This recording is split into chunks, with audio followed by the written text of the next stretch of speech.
Hello students, how are you? Welcome to online English classes of New St. Stephen Public School, Unit 3, Awal Kheda Agra by Dinesh Kumar Srivastav.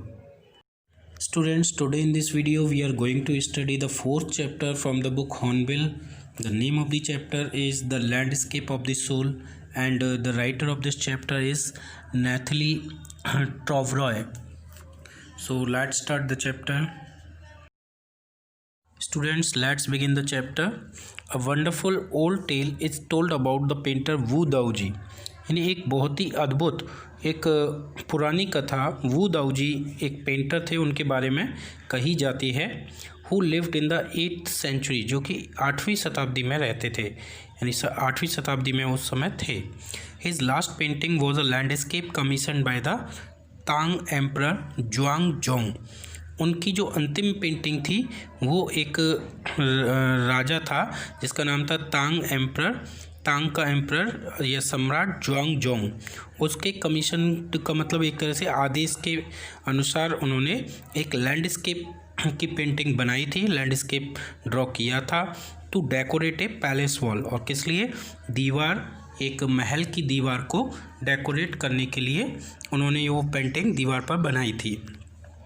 The master had hidden his work behind the screen. और master ने अपने इस work को यानी अपने इस painting को एक स्क्रीन के पीछे छिपा दिया था. So only the emperor would see it, जिससे कि केवल एम्परर ही, सम्राट ही इसको देख पाते थे. For a long while the emperor admired the wonderful scene. और लंबे समय तक जो एम्परर थे वो इस ब्यूटीफुल पेंटिंग के जो जो सुंदर सीन थे उनकी प्रशंसा करते रहे. जैसे कि डिस्कवरिंग फॉरेस्ट थे, उसमें बहुत सारे नए नए जैसे जो पहले ना देखे गए हों ऐसे झरने उसने उस पेंटिंग में बनाए थे. हाई माउंटेन्स बनाए थे, क्योंकि एक बड़ी दीवार पर पेंटिंग थी, पूरी दीवार को डेकोरेट किया गया था, इसलिए ये सारी चीज़ें बनाना पॉसिबल हो पाया था. वाटरफॉल्स थे, बहुत सारे झरने थे. डिस्कवरिंग फॉरेस्ट मतलब जंगलों के साथ साथ high mountain, waterfall, clouds floating in an immense sky. और उसने क्लाउड्स बनाए थे जो कि विशाल आकाश में फ्लोट होते हुए, बहते हुए, इधर से उधर बहते हुए वो उसने बनाए थे. मैन ऑन हिली पास, और उसने दिखाया था उसमें बहुत सारे हिली माने जो पहाड़ियों वाले स्थान बनाए थे और उस पर आदमियों को चलते हुए दिखाया था उस पिक्चर में. बर्ड्स इन फ्लाइट, और पक्षियों को उड़ते हुए दिखाया था. लुक शायर सेड द पेंटर, और एक दिन पेंटर ने कहा लुक शायर, देखो महाराज, इन दिस केव, उसने उसमें एक केव बनाई थी, एक गुफा बनाई थी.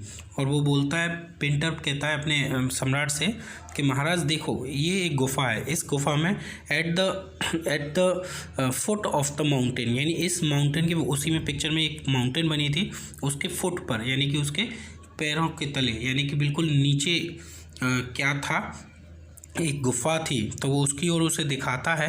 ड्वेल्स अ स्पिरिट, और वो कहते हैं कि इस गुफा में एक स्पिरिट रहती है, एक आत्मा रहती है, एक परी भी कह सकते हैं हम उसको, कि परी रहती है, कुछ भी कह सकते हैं स्पिरिट को. The painter clapped his hands, और पेंटर ने अपनी जो हाथ थे उनसे ताली बजाई, और ताली बजाते हुए उससे कहा and the entrance to the cave open. और सॉरी, उसने जैसी ताली बजाई तो एंट्रेंस जो था गुफा का, यानी गुफा का जो प्रवेश द्वार था वो खुल गया. जैसे हम ताली बजा देते हैं, अक्सर फिल्मों में देखा होगा आपने, मूवीज़ वगैरह में, जो कि अक्सर जो ताली बजा दी और दरवाज़ा खुल गया, तो उसने ऐसे ही किया, ताली बजाई और उस गुफा का दरवाज़ा खुल गया. द इनसाइड इज स्प्लेंडेड, यानी अंदर जो भी था वो बहुत ही शानदार दृश्य था. Beyond anything words can convey, यानी जिन्हें शब्दों से बयां न किया जा सके, यानी जिसकी तारीफ, जिसकी प्रशंसा शब्दों से न की जा सके, ऐसा शानदार दृश्य अंदर का था. Please let me show your majesty the way. तो पेंटर बोला कि महाराज आओ, मैं आपको रास्ता दिखाता हूँ. The painter entered the cave, और जो पेंटर था वो उस गुफा में एंटर कर गया, प्रवेश कर गया. But the entrance closed behind him, लेकिन जैसे ही वो उसके अंदर गया तो उस केव की जो दरवाज़ा था, उसका एंट्रेंस था, तो उसका एंट्रेंस क्या हुआ, उसके अंदर जाते ही वो बंद हो गया. And before the astonished emperor could move और अटर अ वर्ड, और इससे पहले कि आश्चर्यचकित सम्राट या एम्परर कुछ भी हिल पाता या एक शब्द भी अटर का मतलब बोलना, एक शब्द भी बोल पाता। The painting had vanished from the wall, तो जो पेंटिंग थी वो उस दीवार से हमेशा हमेशा के लिए गायब हो गई। Not a trace of Wu Daozi's brush was left, और वू दाऊजी के द्वारा चलाए हुए ब्रश का एक ट्रेस भी, एक निशान भी वहाँ पर नहीं रह गया। And the artist was never seen again in this world, और जो आर्टिस्ट है, ये जो पेंटर है, वो कभी भी संसार में दोबारा दिखाई नहीं दिया। Such stories played an important part in China's classical education, ऐसी जो कहानियाँ हैं वो चाइना की जो क्लासिकल एजुकेशन है उसमें एक बहुत ही महत्वपूर्ण रोल प्ले करती हैं।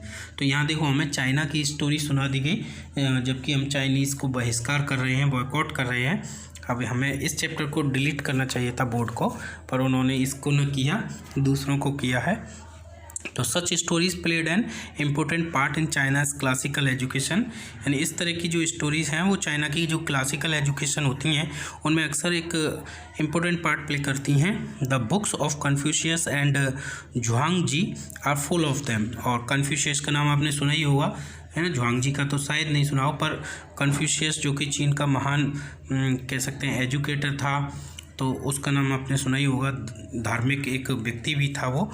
तो उनकी जो कहानियाँ हैं या उनकी जो बुक्स हैं वो इस तरह की कहानियों से भरी पड़ी हैं। They help the master to guide his disciple in the right direction, और ये कहानियाँ या इस तरह की चीज़ें एक मास्टर को हेल्प करती हैं कि वो अपने डिसिपल को यानी अपने शिष्य को एक राइट डायरेक्शन दिखा सकें, उसको गाइड कर सकें। Beyond the anecdote they are deeply revealing of the spirit in which art was considered, और बियॉन्ड द एनेक्डोट का मतलब कहानी, जो कहानियाँ हैं, किस्से हैं, उनसे परे ये जो पेंटिंग है वो क्या करती हैं, डीपली रिवीलिंग, यानी रिवील करती हैं, प्रकट करती हैं उस स्पिरिट को, यानी उस आत्मा को, या कहें कि उस ज्ञान को, विच आर्ट वॉज कंसिडर्ड, जिस कला की वो समझी जाती हैं, उस कला को ज़्यादा प्रकट करती हैं। कॉन्ट्रास्ट दिस स्टोरी, और इस स्टोरी के ठीक विपरीत, और another famous one about a painter, एक और फेमस स्टोरी है एक पेंटर के बारे में, who wouldn't draw the I of a dragon, जिसने एक पेंटिंग बनाई, ही हैड पेंटेड, ड्रैगन की पेंटिंग बनाई, उसने ड्रैगन को ड्रॉ किया, और उस ड्रैगन की उसने जो आई थी यानी आँख थी वो नहीं बनाई, for fear it would fly out of the painting, उसे डर था कि ये जो ड्रैगन है उस पेंटिंग से उड़ करके चला जाएगा। विद एन ओल्ड स्टोरी, और इसके साथ ही साथ एक और दूसरी story from my native Flanders, मेरे पास के ही पड़ोसी देश फ्लैंडर्स से, that I find most representative of western painting, जिसे मैंने जो वेस्टर्न पेंटिंग होती हैं, पश्चिमी सभ्यता की जो पेंटिंग होती हैं, उनका सबसे ज़्यादा रिप्रेजेंटेशन करने वाली पेंटिंग माना। ऐसी एक कहानी के बारे में वो कहता है, क्या कहता है, in the 15th century Antwerp, 15वीं शताब्दी में Antwerp, a master black smith called Quinten Matsys fell in love with a painter's daughter, यानी 15th सेंचुरी में कोई एंटवर्प नाम का कोई द्वीप या कुछ भी रहा होगा, तो वहाँ एक ब्लैक स्मिथ था, मास्टर ब्लैक स्मिथ, जिसको लोहार कहते हैं, और उसका नाम क्या था, क्विंटन मिस्टिस। तो वो एक पेंटर की डॉटर थी, उसके प्यार में पड़ गया, यानी उससे प्यार करने लगा। The father would not accept a son in law in such a profession, और उसका जो पिता था पेंटर का, यानी कि जो पेंटर था, वो एक ऐसे प्रोफेशन यानी लोहार वाले प्रोफेशन के व्यक्ति को अपने सन इन लॉ के रूप में, दामाद के रूप में स्वीकार नहीं कर पा रहा था या नहीं कर सकता था। So Quinten sneaked into the painter's studio, तो एक दिन क्या हुआ, जो क्विंटन है वो एक दिन जो पेंटर है उसके स्टूडियो में, जहाँ पर वो अपनी पेंटिंग वगैरह किया करता था, तो उसमें वो अंदर घुसाया and painted a fly on his latest panel, और उसने जो लेटेस्ट पैनल बनाया हुआ था, ये जो लेटेस्ट पेंटिंग जो उसने बनाई हुई थी, उस पर उसने क्या किया, एक मक्खी को, फ्लाई को उसने पेंट कर दिया, छोटी सी, विद सच डेलिकेट रियलिज्म, यानी इतने डेलिकेट माने सूक्ष्म, रियलिज्म का मतलब एक तरह का यथार्थ का मतलब जो वास्तव में सही सही बिल्कुल वैसी की वैसी दिखने लगी, मतलब ऐसी लग रही थी वो मक्खी फ्लाई के बिल्कुल असली मक्खी हो, हकीकत की हो। और वो इतनी डेलिकेट रियलिज्म से बनाई गई थी that the master tried to sweep it away before he realised what had happen, कि मास्टर जो था, पेंटर जो था, उसने ये महसूस करने से पहले कि क्या हुआ होगा, उसने उस मक्खी को वहाँ से स्वेट करने की यानी उड़ाने की कोशिश की। यानी उसको भी, वो खुद पेंटर था लेकिन वो नहीं पहचान पाया कि जो मक्खी है वो रियल नहीं है, और बल्कि वो उसको पेंट किया हुआ है। क्यों? क्योंकि उसने उसको इस तरीके से पेंट किया था कि वो कहीं से भी लग ही नहीं रही थी कि वो पेंट की हुई है, वो बिल्कुल रियल वन लग रही थी। तो उसने जाकर के पहले उसको उड़ाने की कोशिश की। और Quentin was immediately admitted as an apprentice to his studio. और जब उसको पता चला कि ये क्विंटन ने बनाई है ये मक्खी, तो उसने क्या किया, तुरंत ही उसको अपने स्टूडियो में अप्रेंटिस के रूप में एडमिट कर लिया। अप्रेंटिस का मतलब एक तरह का हेल्पर, यानी अपने सहायक के रूप में उसने उसको कह दिया कि तुम मेरे साथ ही रहो। He married his beloved and went on to become one of the most famous painter of his age. और फिर क्या हुआ, फिर उसने अपनी प्रेमिका यानी कि जो पेंटर की बेटी थी उससे विवाह कर लिया, और फिर वो आगे चलकर एक बहुत ही महान, सबसे ज़्यादा महान, या कहें कि बहुत जो सबसे ज़्यादा महान पेंटर्स होते हैं उस एज के, जो सबसे ज़्यादा महान पेंटर्स थे उनमें से एक बना। These two story illustrate what each form of art is trying to achieve. ये दोनों कहानियाँ एक बात को इलस्ट्रेट करती हैं, एक बात को बताती हैं कि what each form of art, यानी कला का हर रूप इज़ ट्राइंग टू अचीव, क्या प्राप्त करने की कोशिश करता है, क्या करता है, एक परफेक्ट यानी एक परफेक्शन। तो इल्यूजनिस्टिक का मतलब होता है एक तरह से मायावी, इल्यूजन से भरी हुई, यानी कि भ्रम से भरी हुई। और लाइकनेस का मतलब होता है सिमिलैरिटी, समानता। तो इसको प्राप्त करना चाहती है कोई भी यूरोप में अगर वो कला है तो, and the essence of inner life and spirit in Asia. और अगर वो एशिया की पेंटिंग है तो वो क्या प्राप्त करना चाहती है, एसेंस ऑफ इनर लाइफ, यानी जो आंतरिक जीवन होता है हमारा आत्मा जो होती है, उसके एसेंस को, यानी कि उसकी वास्तविकता को, है ना, उसको प्राप्त करना चाहती है। इन दी चाइनीज़ स्टोरी, हमने जो चाइनीज़ स्टोरी पढ़ी उसमें the emperor commissions a painting, यानी जो एम्परर है वो एक पेंटिंग बनाने का आदेश देता है, एंड एप्रिसिएट्स इट्स आउटर अपीयरेंस, और उसकी जो आउटर अपीयरेंस है यानी बाहरी जो बनावट थी, शक्ल थी उस पेंटिंग की, उसको अप्रिशिएट करता है, उसकी प्रशंसा करता है। But the artist reveals to him the true meaning of his work, लेकिन जो आर्टिस्ट है वो उसको अपने इस वर्क का, इस पेंटिंग की जो ट्रू मीनिंग थी, जो सच्चा उसका मीनिंग था, सच्चा उसका अर्थ था, उसको रिवील करता है, उसको प्रकट करता है। The emperor may rule over the territory he has conquered, जो एम्परर है वो एक टेरिटरी पर, उस क्षेत्र पर जिसको उसने विजय पाई है, जिस पर उस पर वो रूल कर सकता है। But only the artist knows the way within, लेकिन केवल एक आर्टिस्ट ही होता है जो अंदर की गहराइयों के जो रास्ते होते हैं उनको जानता है। Let me show the way, जैसे कि उसने बोला था कि let me show the way, लाओ मुझे ये रास्ता दिखाने दो। द दाओ a word that means both the path और द मैथड, यानी दाओ का जो वर्ड का जो मतलब है वो होता है बोथ द पाथ और मेथड, यानी रास्ता या तरीका। And the mysterious work of the universe, या फिर कहें कि जो रहस्यमय कार्य इस यूनिवर्स का, यानी कि इस ब्रह्मांड का। तो कहने का मतलब ये है कि जो उसने जो ये जो वर्ड का let me show the way, यहाँ पर जो वे शब्द है उसका मतलब, उसके दो मतलब हैं, एक तो रास्ता है और एक दूसरा उसका ढंग है। और दूसरा हमने क्या कहा कि वो ढंग भी और किसके, ब्रह्मांड के रहस्य भी हैं उसमें। फिर क्या हुआ, द पेंटिंग इज़ गॉन, जो पेंटिंग है, जो चित्रकारी उसने की थी वो गॉन माने गायब हो गई। But the artist has reached his goal, लेकिन जो आर्टिस्ट है, जो कलाकार है, उसने अपना जो उद्देश्य था, अपना जो गोल था वो उसको पा लिया, वो वहाँ तक पहुँच गया। बियॉन्ड एनी मटेरियल अपीयरेंस, यानी जो किसी भी जो मटेरियल अपीयरेंस है, यानी जो भौतिकवादी जो उस शक्ल सूरत है उससे कहीं परे था, यानी वो उसके जो हम देख सकते हैं, जो हम महसूस कर सकते हैं, केवल उससे भी परे वो चीज़ थी, उसका मीनिंग। तो उसने अपने उस गोल को पा लिया था। A classical Chinese landscape is not meant to reproduce an actual view as would a western figurative painting। जिस तरीके से एक वेस्टर्न स्टाइल की जो फिगरेटिव का मतलब एक तरह से सिंबॉलिक जो पेंटिंग होती है वो जिस तरह की होती है, उस तरह से जो चीनी क्लासिकल चाइनीज़ लैंडस्केप की जो पेंटिंग है, यानी शास्त्रीय चीनी भूदृश्य, लैंडस्केप को हम हिंदी में भूदृश्य कहते हैं, उसका जो मीनिंग है वो किसी एक एक्चुअल व्यू को रिप्रोड्यूस करना नहीं है, यानी जो एक्चुअल व्यू का मतलब जो वास्तविक एक दृश्य हो उसका चित्रण करना नहीं है चाइनीज़ पेंटिंग का।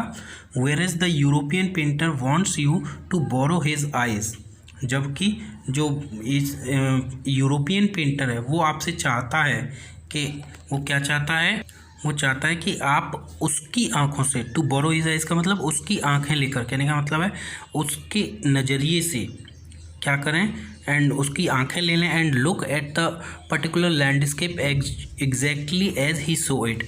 वो ये चाहता है, यूरोपियन अगर कोई पेंटर तो वो क्या चाहेगा आपसे कि आप उसके नज़रिए से उस पेंटिंग को उसने जो बनाई है उसको देखें, विशेष रूप से उसी नज़रिए से जिस नज़रिए से उसने देखा, या कहें कि उसकी आंखें ले लें और फिर उसको देखें, अपनी आंखों से ना देखें। From a specific angle the Chinese painter does not choose a single view point. और अगर हम बात करें कि चाइनीज़ चित्रकार की, तो एक चाइनीज़ जो चित्रकार है वो कोई एक जो दृष्टिकोण है उसको नहीं चुनता है, एक सिंगल व्यू पॉइंट को नहीं चुनता है। His landscape is not a real one, उसका जो लैंडस्केप है वो एक वास्तविक नहीं होता है। And you can enter it from any point, और आप इसमें किसी भी पॉइंट से एंटर कर सकते हैं। देन ट्रैवल इन इट, और फिर आप इसमें ट्रैवल भी कर सकते हैं, भ्रमण भी कर सकते हैं। The artist create a path for your eyes to travel up and down, जो आर्टिस्ट है चाइनीज़ आर्टिस्ट वो इसमें एक ऐसा पाथ क्रिएट करता है, एक ऐसा रास्ता बनाता है जिसमें आपकी आँखों के लिए एक ऐसा रास्ता बनाता है to travel up and down, जिससे कि आप ऊपर नीचे इसमें ट्रैवल कर सकें एंड देन बैक अगेन, और फिर इसमें से वापस भी आ सकें इन अ लेजरली मूवमेंट, एक आरामदायक समय में, यानी फुर्सत के समय में जब आपको फुर्सत मिले तो उससे बाहर भी आ सकें। This is even more true in the case of horizontal scroll. और ये जो बात है वो एक हॉरिजॉन्टल स्क्रॉल में, हॉरिजॉन्टल स्क्रॉल का मतलब एक पीस ऑफ पेपर, जो हॉरिजॉन्टल पीस ऑफ पेपर के टाइप में जो पेंटिंग बनाई गई हो उसके लिए ये और भी ज़्यादा सच बात है। In which the action of slowly opening one section of the painting, जिसमें कि एक पेंटिंग के एक सेक्शन को धीरे से खोलने का जो एक्शन है, then rolling it up to move on to other, और फिर इसको रोल करते हुए दूसरे सेक्शन की ओर चले जाने में, adds a dimension of time, एक इसमें जो समय का एक डायमेंशन जो ऐड हो जाता है, which is unknown in any other form of painting, वो किसी भी दूसरे प्रकार की पेंटिंग की फॉर्म में अदृश्य होता है, अननोन होता है। It also requires the active participation of the viewer, और इसमें जो व्यूअर होता है उसका भी एक्टिव पार्टिसिपेशन ज़रूरी होता है, यानी वो भी इसमें पूरी तरह से पार्टिसिपेट करे, उसको देखे। हु डिसाइड्स, जो खुद डिसाइड करता है, जो व्यूअर होता है वही डिसाइड करता है at what pace he will travel through the painting, कि किस गति से वो उस पेंटिंग में ट्रैवल करेगा। A participation which is physical as well as mental, और ये जो पार्टिसिपेशन होता है वो कैसे होता है, फिजिकल भी होता है और साथ ही साथ मेंटल भी होता है, शारीरिक रूप से भी होता है और मानसिक रूप से भी होता है। The Chinese painter does not want you to borrow his eyes, जो चाइनीज़ पेंटर है वो आपसे ये नहीं चाहता है कि आप उसकी आँखों को उधार लें उसकी पेंटिंग को देखने के लिए, कहने का मतलब है उसका नज़रिया लें उस पेंटिंग को देखने के लिए। He wants you to enter his mind, वो तो ये चाहता है कि आप उसके माइंड में एंटर करें। The landscape is an inner one, उसके अनुसार जो लैंडस्केप है वो क्या है, एक इनर वन है या आंतरिक अंदर से निकली हुई एक कह सकते हैं कहानी है, स्पिरिचुअल, एक आध्यात्मिक एंड कंसेप्चुअल स्पेस, एक आध्यात्मिक और वैचारिक क्षेत्र है। कंसेप्चुअल का मतलब वैचारिक, यानी विचारों से संबंधित एक क्षेत्र है, और ये आंतरिक क्षेत्र से भी संबंधित है, अंतरात्मा से भी संबंधित है। और इसको देखने के लिए आपको जो पेंटर है, जो चित्रकार है, उसके माइंड में एंटर करना पड़ेगा, ना कि आपको उसकी आंखों को बोरो करना पड़ेगा, उसका नज़रिया आपको बोरो करना पड़ेगा। ऐसा नहीं करना है आपको, बल्कि उसके माइंड में एंटर करना है। तो स्टूडेंट यहाँ तक ये क्लियर हो गया। आई थिंक ये चैप्टर आपको बड़ा ही अच्छा नहीं लग रहा होगा, क्योंकि इसमें कुछ ज़्यादा इंटरेस्टिंग नहीं है, बट द चैप्टर हमारे सिलेबस में है तो हमको पढ़ना ही पड़ेगा। अगर आपको इस चैप्टर से रिलेटेड कोई भी किसी भी तरह की प्रॉब्लम हो अभी तक के वीडियो में, तो आप मुझे व्हाट्सएप पर सेंड करें, और दूसरा जो बचा हुआ भाग है इसका, वो मैं अपने दूसरे वीडियो में आपको समझाऊंगा। So thank you student for watching this video.